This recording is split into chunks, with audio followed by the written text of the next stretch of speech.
Compte rendu philosophique, art, communication, esprit, 13 300. Sans compte rendu. Qu'en est-il de ce qui nous fait exister? Cela implique de l'aider. Pourquoi ne pas être vécu de cette façon? Par autre chose? Une autre chose qui nous maintiendrait en dehors. On existe par ces informations. Il y a des champs énergétiques qui produisent des acides aminés. On existe par eux. Quelles sont leurs natures? Quels sont leurs projets? Quel est le sens profond des faisceaux? L'être humain, en rentrant en contact avec ce qui rentrait en lui, pouvait comprendre ce que cela cherchait.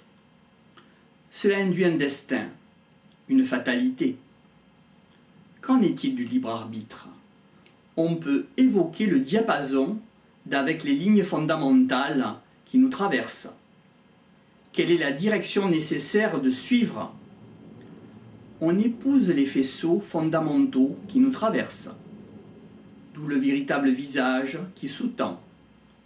Peut-on dire que les prophètes ont refusé leur mission? A priori, on pourrait dire oui. Qu'en est-il de Jérémie et de la réalité fondamentale? Il y a une programmation, il y a une morale et une logique propre. Qu'en est-il de la révélation? Ce qui nous trace, nous motive, nous amène à ce qui existe au-delà des faisceaux. Et par conséquent, on peut se désengager. Si on ne veut pas aller vers le même but, c'est possible. À quel prix? Il y a une scission entre la matière et la manifestation. Il s'agit de la structuration de l'énergie et non de l'essence. Est-ce que les plans, les rayons que nous avons à découvrir permettent de découvrir une réalité à accepter? Qu'est-ce qu'on peut en faire? Qu'en est-il d'être en accord? Qu'en est-il d'être en désaccord? Il y aurait une première contestation sur notre propre existence, sur notre vie invivable. C'est un peu ce que vit et découvre l'adolescent. Avoir une vie tiède ou entrer dans la contestation. Y a-t-il une autre voie VOIE ou d'autres voies VOIES? Cette vie ne me va pas, dira l'adolescent. Donc, on n'a pas la vie que l'on voudrait avoir. Ou on voudrait cette vie qu'on voudrait vivre. On peut faire un parallèle avec arriver à ses fins, quels que soient les moyens. Je veux marquer la matière. Il y a une prise en compte, une contestation plus fine, d'où les limites certaines de nos actes. Qu'est-ce un individu? C'est une personne au minimum de la prise en compte de la nature humaine. On peut établir un parallèle avec l'éthique. Qu'en est-il de la contestation? C'est une œuvre dans la matière. Il y a un affranchissement pour une plus grande liberté pour les autres. Qu'en est-il des camps de concentration? On ne consomme plus d'énergie pour soi, mais pour autrui. C'est un acte dépouillé, gratuit, pour la libération de soi. Quels sont les motifs cachés, sous-jacents? Or, les faisceaux poursuivent leur propre fin. Alors qu'en est-il? Kouchner a eu un problème humanitaire au Libéria. Qu'en est-il de notre morale et de notre éthique? Il y avait 3500 places sur un bateau et des gens encore sur le quai. Pour une femme, l'importance était donnée à une valise contenant une machine à coudre sur le bateau et elle pleurait. Le bateau est venu la chercher et elle a dit faire des enfants elle-même. Pour elle, ce n'était pas un problème. Tous les ans, je peux en faire un. Où est la morale? Une machine à coudre, cela coûte cher. Notons qu'en Occident, on fait de moins en moins d'enfants. et on peut en adopter éventuellement sous condition.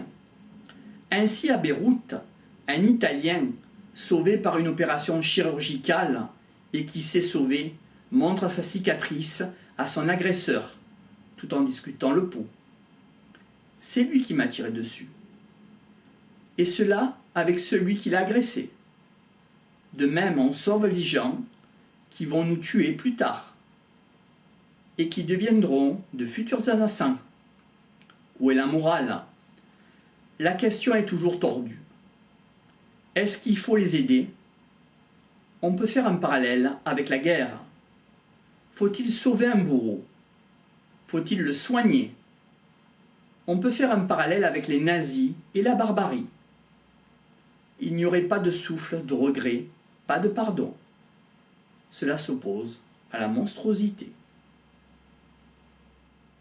Qu'en est-il d'un médecin qui devrait soigner un dictateur? On peut ouvrir avec les soins donnés à Franco. Faut-il sauver un dictateur? Qu'en est-il des Juifs? Il n'y a pas de pardon. Œil pour œil, dent pour dent. Comment l'être humain peut-il se sauver? Cela implique la participation au mal. On peut faire un parallèle avec la situation de l'être humain. Aime ton ennemi. Presque jamais l'ennemi ne se repent. Qu'en est-il de Pol Pot? Qui reconnaît avoir fait une faute? Cela peut induire la peine de mort comme sentence. Peut-on faire acte de mort sur un meurtrier? Quelle est la logique? En URSS, il y a eu des condamnations à mort, ainsi qu'à Cuba, au Vietnam, ainsi qu'en général dans les dictatures totalitaires. Aux États-Unis, les démocrates l'ont aboli. Les républicains soutiennent la peine de mort, dit-on. C'est un conservatisme dont les bases sont la famille, la patrie, l'archaïque. Il y a des sens. Mais quel sens véritable? On peut faire un parallèle avec Jaurès en 1914, où une idée conduit à une éthique censée libératoire en France. Famille, patrimoine, nation. Cette morale se subordonne. Certains seront contre la peine de mort. On peut faire un parallèle avec les croisades. Pour l'Égypte, tout pouvoir vient de Dieu. Il y a une justification divine. Une impression d'éthique cautionne la morale, pour notamment conserver l'existence de Dieu. Qu'en est-il des commandements de Dieu? À qui s'adresse-t-il? Il en découle une lutte religieuse. Par exemple, Bush s'appuie sur la religion et la Bible. Donc, Dieu est avec eux, peuvent penser les autres peuples. Donc, ils peuvent faire n'importe quoi.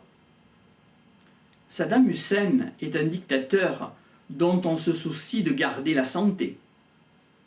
Certaines personnes valent plus vivantes que mortes, et cela pour transmettre le message.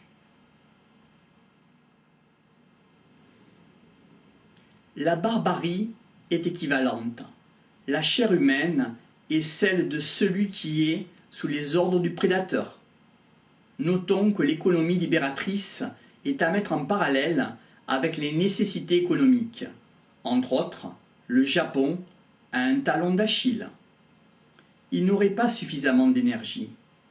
Si on ferme les frontières, cela induit d'être frileux, comme les Japonais peuvent l'être, peut-être. Or, chacun veut retenir son assise, son privilège. Ainsi les Anglais s'enferment. Comment se fait-il qu'on ne s'écoute pas? Il y a un rejet systématique, en bloc. Les systèmes qui n'arrivent plus à fonctionner induisent des technocraties déshumanisées. Cela s'oppose à une humanité comme elle devrait être. L'économie n'engage pas un poète. Aux États-Unis, ils payent des créatifs. On prend le risque de voir ce que cela peut en sortir. Pendant 2 ou 3 ans, on leur fout la paix. Et on voit ce qu'il en sort. Cela s'oppose aux entraves à l'art d'État. Il faut que cela produise, être productif immédiatement.